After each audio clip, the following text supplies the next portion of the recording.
അപ്പോൾ കഴിഞ്ഞ ക്ലാസ്സിൽ നമ്മൾ റെസ്ക്യൂ എന്താണ്, സെർച്ച് എന്താണ്, ഇവാക്വേഷൻ എന്താണെന്ന് പറഞ്ഞു, അതിൻ്റെ സിഗ്നിഫിക്കൻസ് പറഞ്ഞു അല്ലേ, ഇമ്പോർട്ടൻസ്. അപ്പോൾ ഇതിൻ്റെ നോട്ട് നിങ്ങളോട് തയ്യാറാക്കാൻ പറഞ്ഞിരുന്നു, ആക്കിയിട്ടുണ്ടാവും എന്ന് വിചാരിക്കുന്നു.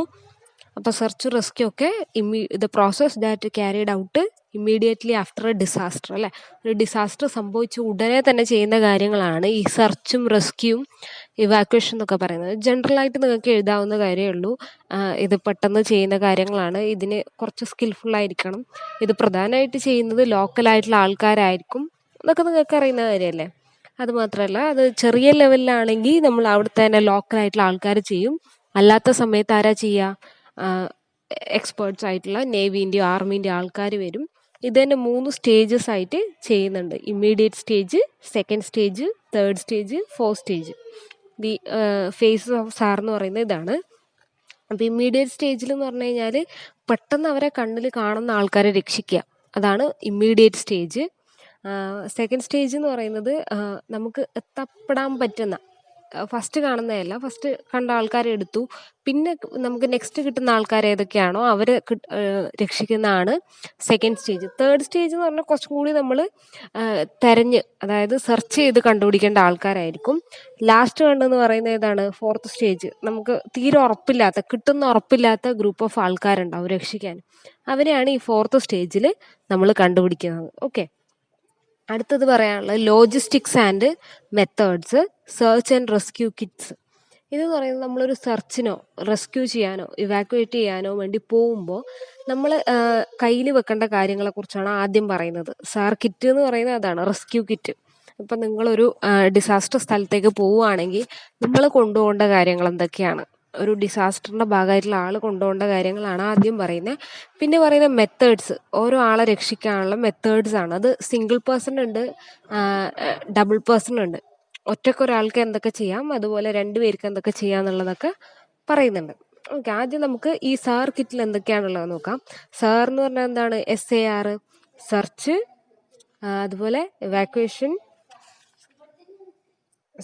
സെർച്ച് ആൻഡ് റെസ്ക്യൂ ആണ് എന്ത് സാർ എന്ന് പറയുന്നത് അല്ലേ, search and rescue, SAR. Okay, അപ്പോൾ ഒരാളുടെ കയ്യിൽ വേണ്ട സാധനങ്ങൾ എന്തൊക്കെയാണെന്ന് ആദ്യം പറയാം.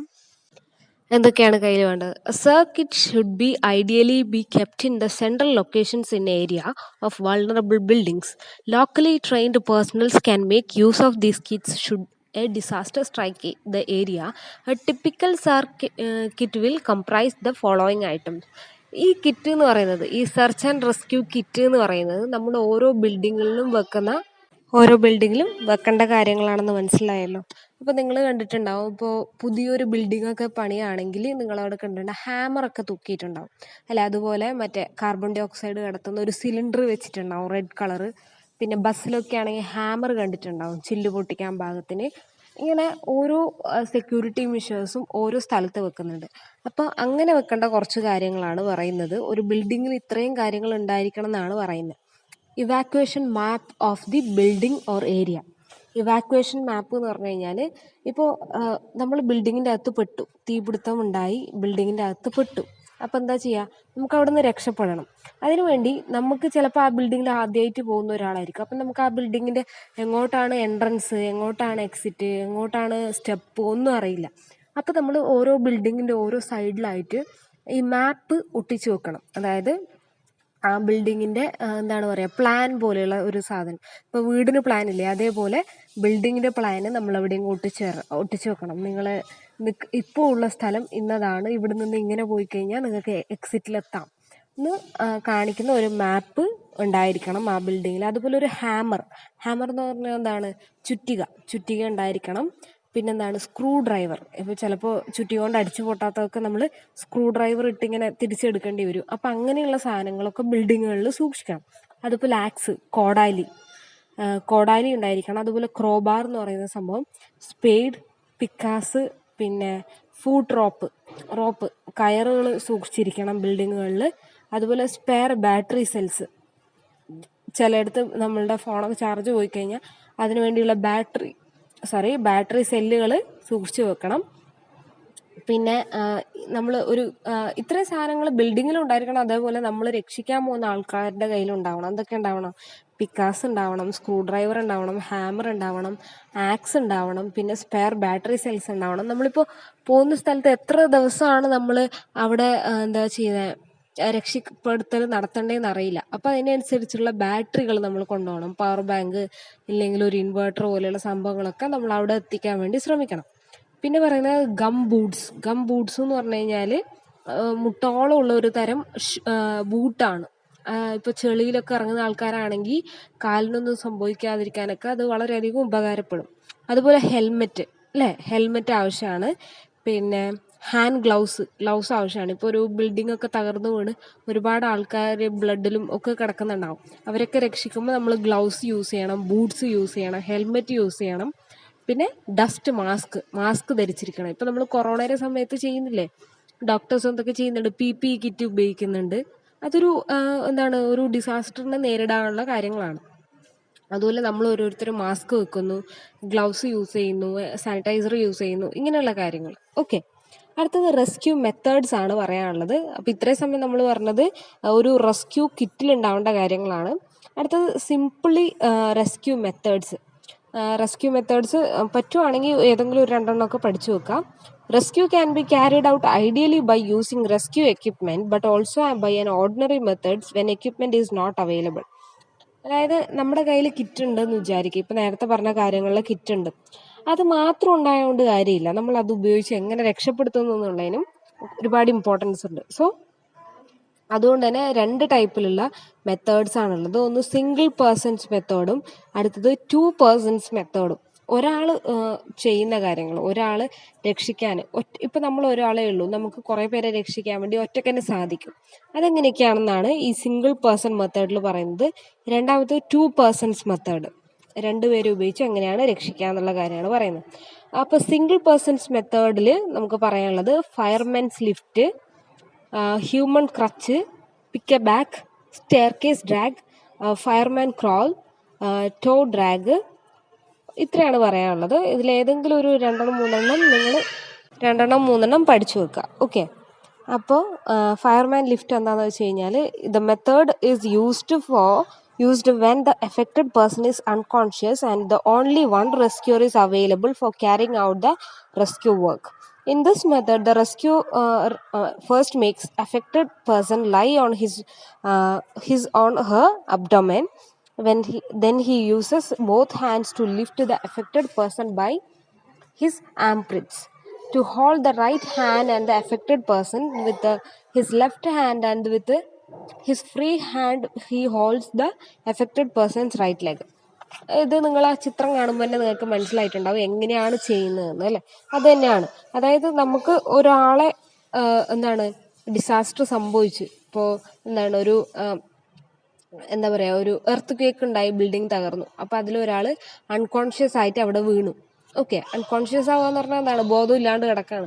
അപ്പോൾ ആ ആളെ നമുക്ക് എങ്ങനെ, നമ്മൾ ഒരാളെ ഉള്ളൂ അവിടെ, നമ്മൾ ഒരാളെ എങ്ങനെ രക്ഷിക്കുന്നുള്ള ഒരു മെത്തേഡാണ് ഈ ഫയർമാൻസ് ലിഫ്റ്റ് കൊണ്ട് പറയുന്നത്. ഫയർമാൻസ് ലിഫ്റ്റ് എന്താണെന്ന് നിങ്ങൾ പിക്ചർ കാണുമ്പോൾ തന്നെ മനസ്സിലാക്കിയിട്ടുണ്ടാവും. അടുത്തത് ഹ്യൂമൻ ക്രച്ച് എന്ന് പറയുന്ന മെത്തേഡാണ്. This method is used when the affected person has an injury in one of his leg or her leg. In this method, the rescuer first ties the injured leg of the affected person and the opposite leg is with a handkerchief. If the affected person's leg is hurted, the rescuer will tie the leg with his own right leg. The rescuer holds the affected person's waist and his hand, and they both can walk slowly with the rescuer supporting the affected person's injured leg with his own leg. അതായത് നമ്മളിങ്ങനെ ഒരാളെ ഇങ്ങനെ പിടിച്ചുകൊണ്ട് നടക്കുക എന്ന് പറയില്ലേ, ആ പിക്ചറിൽ കാണുമ്പോൾ തന്നെ നിങ്ങൾക്ക് മനസ്സിലായിട്ടുണ്ടാവും.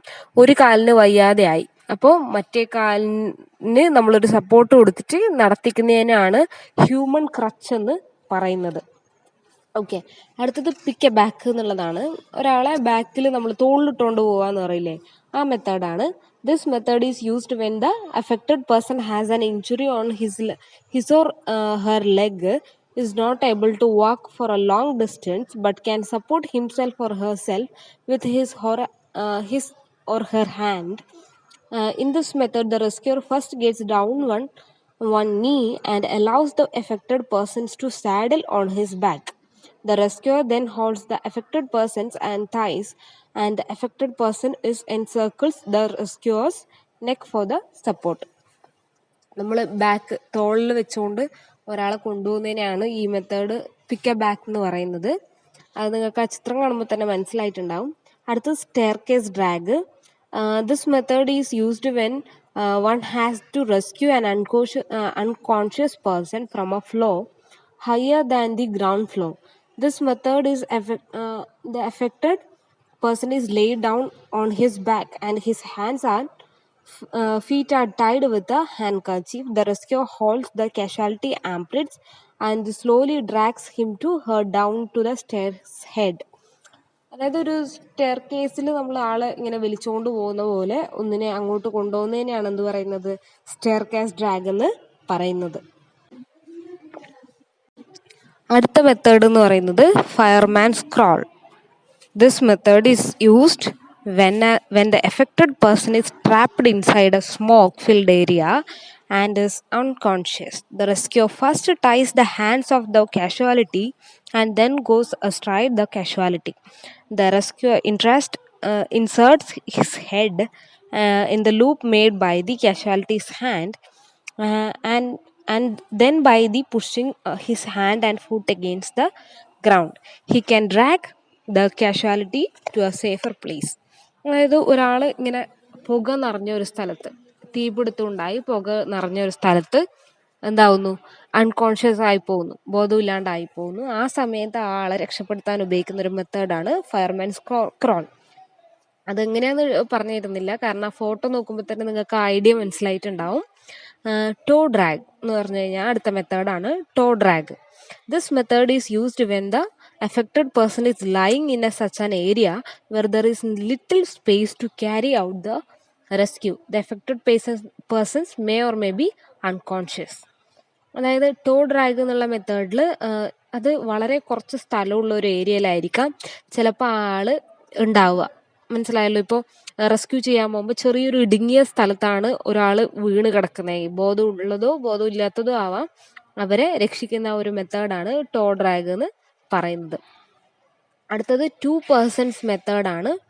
2 persons മെത്തേഡ്, fore and aft, 2 hand seat, 3 hand seat method, 4 hand seat method, carry chair, knots and lines and overhand knot or thumb knot, figure of 8, reef knot, chair knot, half hitch, clove hitch, timber hitch, black wall hitch, draw hitch, single sheet bend, double sheet bend, carrick bend, sheepshank, single bowline and round turn and 2 half hitch, cat's paw, running bowline on bight, rescue using chair knot. അപ്പം ഇങ്ങനെ ഒരുപാട് methods ഉണ്ട്. അപ്പം ആ മെത്തേഡ്സിൻ്റെ പേരൊന്ന് ഓർത്ത് വെച്ചാൽ മതി, നിങ്ങൾ വേറൊന്നും അതിൽ പഠിക്കാനില്ല. Search and rescue check list എന്ന് പറഞ്ഞിട്ടൊരു ടോപ്പിക് അതിൻ്റെ താഴെ തന്നെയുണ്ട്. Finally, the following checklist as per the source book of District Disaster Management, Ministry of Agriculture, the Government of India, the National Academy of Administration, Mussoorie, can help assess the level of preparedness of search and rescue operation plans. അതായത് നമ്മൾ എന്തൊക്കെയാണ് ഒരു റെസ്ക്യൂവിന് പോകുമ്പോൾ എടുത്തിട്ടുള്ള സാധനങ്ങൾ, അതിൽ check list എന്ന് പറഞ്ഞാൽ എന്താണ്, കുറേ കാര്യങ്ങൾ എഴുതിയിട്ടുണ്ടാവും. അതിന് നമ്മൾ ടിക്ക് ചെയ്ത് പോയില്ലേ, അതിനാണ് ചെക്ക് ലിസ്റ്റ് എന്ന് പറയുക. സോ അതിൽ അങ്ങനെ നമ്മുടെ ഗവൺമെൻറ് ഓഫ് ഇന്ത്യയും മിനിസ്ട്രി ഓഫ് അഗ്രികൾച്ചറും പിന്നെ ഡിസ്ട്രിക്ട് ഡിസാസ്റ്റർ മാനേജ്മെൻറ്റ് എന്നുള്ള സോഴ്സ് ബുക്കൊക്കെ അടിസ്ഥാനപ്പെടുത്തിയാണ് ഓരോ കാര്യങ്ങളും ചെയ്യുന്നത്. അടുത്ത നമുക്ക് ഇതിൽ പറയാനുള്ളത് qualities of a good rescuer ആണ്. ഒരു നല്ല രക്ഷിക്കുന്ന ആളുടെ ക്വാളിറ്റീസ് എന്തൊക്കെയാണെന്നാണ് പറയാനുള്ളത്. ഇത് പഠിച്ചു വെക്കുക, കാരണം 1 മാർക്കോ 2 മാർക്കോ 4 മാർക്കിനൊക്കെ ചോദിക്കാം. What are the good qualities of A rescuer എന്ന് ക്വസ്റ്റ്യൻ വരാം. A good rescuer needs to be physically fit and trained or experienced to able to effectively carry out rescue work. Incapable of rescuers usually hinder the work on site and often also cause more harm and aggravating the situation and causing further injuries to the persons to be rescued. The following key features are seen when selecting rescuers for a mission. ഇവിടെ പറയുന്നത് വെച്ച് കഴിഞ്ഞാൽ ഒരു നല്ല rescuer എപ്പോഴും physically fit ആയിരിക്കണം. നല്ല ആരോഗ്യമുള്ള, അസുഖങ്ങളൊന്നും ഇല്ലാത്ത, എല്ലാ കാലാവസ്ഥയോടും പോകാൻ പറ്റുന്ന നല്ല ഫിറ്റ് ആയിട്ടുള്ള ഒരാളായിരിക്കണം. ഫിറ്റ് മാത്രമല്ല, നല്ല ട്രെയിൻഡ് ആയിട്ടുള്ള ഒരാളായിരിക്കണം. ഇപ്പൊ ചുമ്മാ ഒരു ആരോഗ്യം ഉണ്ടെന്ന് പറഞ്ഞിട്ട് ഒരു വാക്ക് നല്ലൊരു റെസ്ക്യൂവർ ആവാൻ പറ്റില്ല. പകരം എന്തായിരിക്കണം? നല്ല എക്സ്പീരിയൻസ്ഡ് ആയിരിക്കണം. ഇങ്ങനെയുള്ള മേഖലകളിൽ പ്രവൃത്തി പരിചയമുണ്ടാകും. കാരണം എന്താണ് എക്സ്പീരിയൻസ്ഡ് ആയിരിക്കണം എന്ന് പറയുന്ന കാരണം എന്താ? കാരണം ഒരു ഡിസാസ്റ്റർ സംഭവിച്ച സ്ഥലത്ത് പോകാൻ ചെറിയ മനക്കെട്ടിയൊന്നും പോരാ അല്ലേ? പലതരത്തിലുള്ള ആൾക്കാരെ കാണാം, പല അവസ്ഥയിലായിരിക്കും അവരുടെ ഡെഡ് ബോഡീസും അല്ലാണ്ട് അവരിയ്ക്കുന്നത്. അപ്പോൾ ഇതൊക്കെ കണ്ട് എക്സ്പീരിയൻസ് ഉള്ള അങ്ങനത്തെ ആൾക്കാരെ ഡീൽ ചെയ്യാൻ വേണ്ടി നന്നായിട്ട് അറിയുന്ന ഒരാൾക്ക് മാത്രമേ ഒരു ഗുഡ് റെസ്ക്യൂർ ആവാൻ വേണ്ടി പറ്റുള്ളൂ. ഓക്കെ, അപ്പോൾ അങ്ങനത്തെ ഒരാൾക്ക് മാത്രമേ he can to be able to effectively carry out the rescue work. അങ്ങനത്തെ ഒരാൾക്ക് മാത്രമേ ആ വർക്കിനെ നല്ല രീതിയിൽ മുന്നോട്ട് കൊണ്ടുപോകാൻ വേണ്ടി പറ്റുള്ളൂ.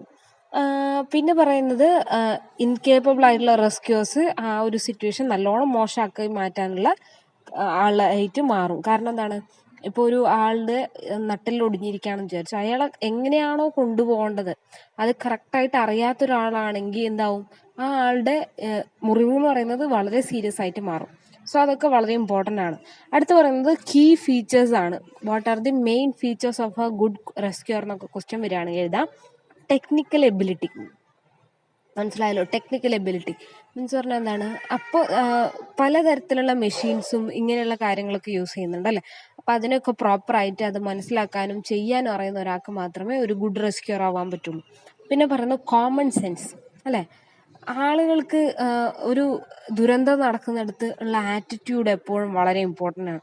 അപ്പോൾ കണ്ട് കാര്യങ്ങൾ ചെയ്യാന്ന് പറയില്ലേ, അതിന് വളരെയധികം പ്രാധാന്യമുണ്ട്. സോ അത് കോമൺ സെൻസ് എന്ന് പറയുന്നൊരു കാര്യം അല്ലേ? നമുക്കൊരു ബോധം ഉണ്ടായിരിക്കണം നമ്മൾ എവിടെയാണ് നിൽക്കുന്നത്, എന്താ ചെയ്യുന്നത് എന്നുള്ള. അടുത്തത് ഡയറക്ഷണൽ സെൻസ്. എല്ലാ കാര്യങ്ങളും നീ ഇന്നത് ചെയ്യണ്ട എന്നൊക്കെ പറഞ്ഞു കൊടുക്കാനുള്ള, ഡയറക്റ്റ് ചെയ്യാനുള്ള ഒരു കഴിവും കൂടി വേണം. അതുപോലെ എഫക്റ്റീവ് ഇംപ്രൊവൈസേഷൻ എന്ന് പറയും. ഇംപ്രൊവൈസേഷൻ അങ്ങനെ പറഞ്ഞാൽ എന്താണ്? നമ്മളൊരു കാര്യം ചെയ്തുകൊണ്ടിരിക്കുകയാണ്. അപ്പം അത് നമ്മൾ ഡെയിലി ചെയ്യുന്ന ഒരേ മെത്തേഡിലായിരിക്കും. പക്ഷെ അത് മാറ്റി ഒരു ഇംപ്രൊവൈസേഷൻ വരുത്തുക, ഒരു മാറ്റം വരുത്തി ആ കാര്യത്തെ ചെയ്യുക എന്നുള്ളത് ഒരു റെസ്ക്യൂറിന് വേണ്ട ക്വാളിറ്റിയാണ്. മനസ്സിലായല്ലോ? എല്ലാ സമയത്തും നമ്മൾ പഠിച്ചിരിക്കുന്ന മെത്തേഡ്സും കാര്യങ്ങളും ഒന്നും എന്തായിട്ട് വരില്ല, ശരിയായിട്ട് ചെയ്യാൻ പറ്റില്ല. അപ്പം അതിൻ്റെതായ മാറ്റങ്ങൾ വരുത്തി ഇംപ്രൊവൈസ് ചെയ്ത് ചെയ്യാൻ വേണ്ടി ശ്രമിക്കാം. പ്രോപ്പർ ജഡ്ജ്മെൻറ്റ് അല്ലേ? ഓരോ കാര്യം ചെയ്യുമ്പോഴും അതിനെ പ്രോപ്പറായി ജഡ്ജ് ചെയ്ത് മനസ്സിലാക്കി പെരുമാറുക എന്നുള്ളൊരു കാര്യം. അടുത്തത് ഫിസിക്കൽ ആൻഡ് മെൻ്റൽ ഫിറ്റ്നസ്. ഇത് വളരെ ഇമ്പോർട്ടൻ്റ് ആണ്. ഫിസിക്കലി ഫിറ്റ് ആയതുകൊണ്ട് ഒരാളും എന്താവില്ല, ഒരു ഗുഡ് റെസ്ക്യൂർ ആവില്ല. കാരണം എന്താണ്? മെൻ്റലി ഫിറ്റ് ആയിരിക്കണം. കാരണം എന്താ? ഇപ്പോൾ ഒരു ദുരന്തം സംഭവിച്ചു പോകുന്ന സ്ഥലത്തേക്ക് നമ്മൾ പോയി കാണുന്ന കാഴ്ചകൾ എന്തൊക്കെയായിരിക്കും? ഒരു സൈഡിൽ അവരുടെ ബന്ധുക്കൾ കരയുന്നുണ്ടാവാം, ഒരു സൈഡ് ജീവനും മരണത്തിനും ഇടയിലുള്ള ആൾക്കാരായിരിക്കും, കുറേ പേര് മരണപ്പെട്ടിരിക്കാം, ചതഞ്ഞും ഒടിഞ്ഞും ഒക്കെയുള്ള ആൾക്കാരുണ്ടാവും, കൊച്ചു കുട്ടികളുണ്ടാവാം, സ്ത്രീകളുണ്ടാവാം. അപ്പം ഇതൊക്കെ കാണുമ്പോൾ നമ്മൾ പകച്ചു പോയി കഴിഞ്ഞാൽ ഒരു ഗുഡ് റെസ്ക്യൂർ ആണെന്ന് പറയാൻ പറ്റില്ല. അതിനെ വളരെ പക്വമായി നേരിടുക എന്നുള്ളത് വളരെ ഇമ്പോർട്ടൻ്റ് ആണ്. ബോൾഡായിരിക്കുക എന്നുള്ളതാണ് ഏറ്റവും പ്രധാനം. ഓക്കെ, അപ്പോൾ qualities of a good rescuer വളരെ ഇമ്പോർട്ടൻ്റ് ആണ്. അത് പഠിക്കുക. അടുത്ത് പറയാനുള്ള general precautions while carrying out search and rescue. സെർച്ചും റെസ്ക്യൂവിനൊക്കെ പോകുമ്പോൾ നമ്മൾ എന്താണ് സൂക്ഷിക്കേണ്ട, അല്ലെങ്കിൽ പ്രിക്കോഷൻസ് മുൻകരുതലുകൾ എന്തൊക്കെ എടുക്കാമെന്നാണ് പറയേണ്ടത്. അതിൽ പറയുന്നത് sir is A process with high level of risk to the rescuers as well. It is important for the rescuers to take adequate precautions to keep themselves safe. The following actions are advised. അതായത് ഒരു ദുരന്തം നടന്ന സ്ഥലത്ത് പോകുക എന്ന് പറഞ്ഞാൽ ആ ദുരന്തം സംഭവിക്കുന്നതിന് മുമ്പുള്ള എത്ര റിസ്ക് ഉണ്ടോ അത്ര തന്നെ പിന്നീടും ഉണ്ട് അല്ലേ? ഇപ്പോൾ ഒരു ഭൂമി കുലുക്കം ഉണ്ടായി, ഒരുപാട് ബിൽഡിങ്ങുകൾ തകർന്ന, ആൾക്കാർ മരിച്ചു. ആ ബിൽഡിങ്ങിന്റെ സ്ഥലത്ത് വീണ്ടും ഒരു ഇടിഞ്ഞു പൊളിഞ്ഞു വീഴാനുള്ള സാധ്യത കൂടുതലാണ്. ഇല്ലെങ്കിൽ ഒരു മണ്ണിടിച്ചിലുണ്ടായ സ്ഥലം വീണ്ടും മണ്ണിടിയാനുള്ള സാധ്യതയുണ്ട്. അപ്പം അവരുടെ ജീവിതം എന്ന് പറയുന്നത് എന്താണ്? സംഭവിച്ചതിനേക്കാളും വലിയ റിസ്കിലാണ് അവരുടെ ജീവിതം നിൽക്കുന്നത്. Wearing necessary personal protective equipment, അതായത് ഒരു ദുരന്തം സംഭവിക്കുന്ന സ്ഥലത്ത് ഒരു റെസ്ക്യൂർ പോകുമ്പോൾ എടുക്കേണ്ട പ്രിക്കോഷൻസ് ആണ്. ഒന്ന്, അവർ ശരീരം സംരക്ഷിക്കാൻ പാകത്തിനുള്ള ഉടുപ്പുകൾ ധരിക്കുക. ഇപ്പോൾ കൊറോണയുടെ സമയത്ത് PPE കിറ്റ് ധരിക്കുന്ന പോലെ, ഇല്ലെങ്കിൽ ഒരു മുങ്ങിമരണം ഉണ്ടായ അടുത്ത് ലൈഫ് ജാക്കറ്റ് ധരിക്കുന്ന പോലെ നമ്മൾ ഓരോ സ്ഥലത്തും ഓരോ ഇഷ്യൂവിനും എങ്ങനെയാണോ അതിൻ്റെ ഔട്ട്ഫിറ്റ് പറഞ്ഞിരിക്കുന്നത് അതുപോലെയുള്ള വസ്ത്രങ്ങൾ ധരിക്കുക, അതുപോലെയുള്ള എക്യുപ്മെൻറ്റ് യൂസ് ചെയ്യുക. ഓൾവേസ് വർക്ക് ഇൻ പെയർസ്, അതായത് ഒറ്റക്കൊറ്റക്കായി നിന്ന് ഒരാളെ രക്ഷിക്കാൻ പോകരുത്. എപ്പോഴും ഗ്രൂപ്പായി വേണം പ്രവർത്തനങ്ങൾ നടത്താൻ.